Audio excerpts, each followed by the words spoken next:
God gave them a food which belonged to the things of the flesh and asked them not to touch it, because He wanted them not to set their minds on the things of the flesh.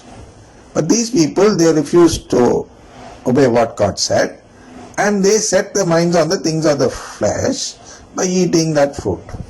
Same thing, this charismatic evil spirit is asking us to do.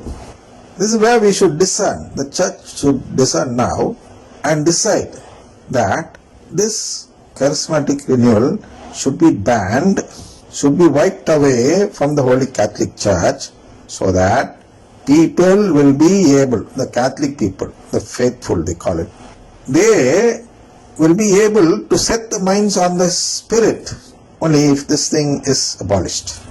If this charismatic renewal, CCR they call it, this should be abolished if at all the magisterium of the Catholic Church wants to save the people in the Catholic Church. They should make this decision or discernment as early as possible. So, here we are speaking about glorification by humans, which Jesus speaks in John 5th chapter 41st verse. If you go to once again.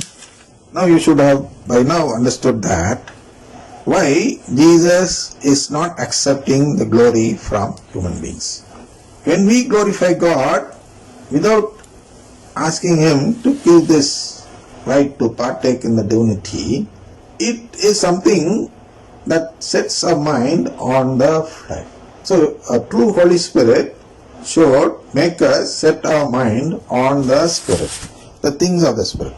The thing which belongs to the Spirit is divinity. We should set our mind on divinity of Jesus Christ, on divinity of the Holy Spirit, on divinity of God the Father. And that is why the church is asking us to believe that Jesus came here to adopt us. So I'll read it once again. I'll read CCC 460 once again, and then go to number 1, CCC. The Word became flesh to make us partakers of the divine nature. For this is why the Word became man, and the Son of God became the Son of Man, so that man might enter into communion with the Word.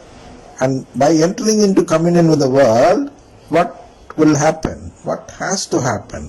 He says, and thus receiving divine sonship might become Son of God.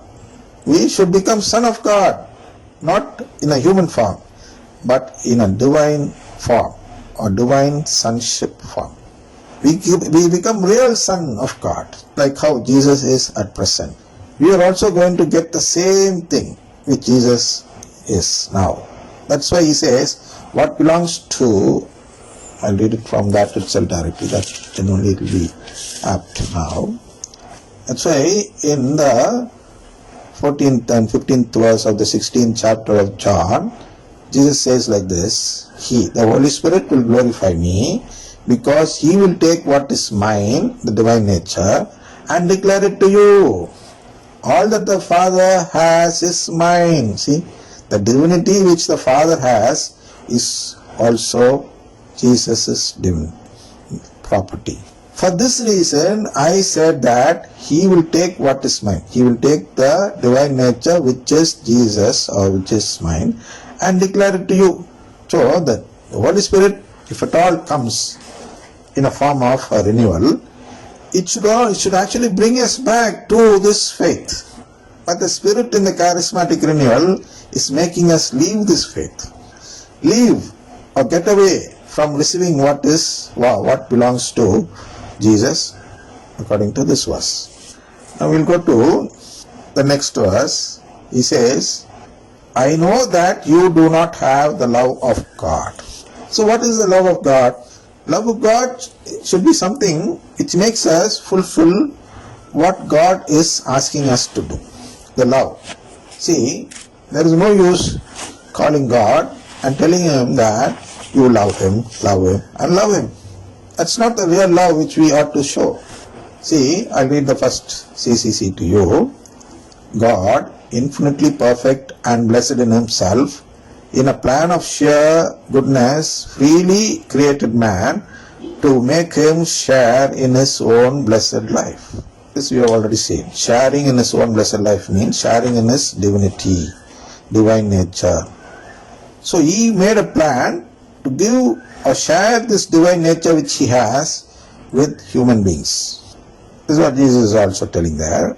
So he is offering us something. If I refuse it, will that mean I love God? Never. He had a plan of giving something which no human being can even dream of. CCC calls it as transcendence, which means that going beyond a limit. The limit is being human being, and going beyond means this human being is going beyond and becoming gods, the sharers of the divine nature. So as I said here, God, infinitely perfect and blessed in himself, in a plan of sheer goodness, freely created man to make him share in his own blessed life.